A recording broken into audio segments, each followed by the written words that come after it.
mission, ayan, medyo nag-ani na po ako ng dalawa. Nakapitas po ako ng dalawang kamatis po dito. Ayan, so bali tinira ko po itong 6 na ito. Ayan. So, ang sarap po talaga na may tanim at mayroong inaani. Kahit po paunti-unti lang. Ayan.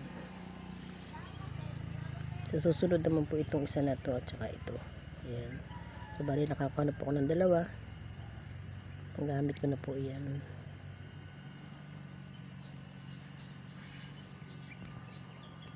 Medyo dry na. Nadadry na po yung lupa. Tag-init po kasi. So, ayan mga kamisyon. Yan lang po ang update sa aking kamatis. God bless everyone.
Peace.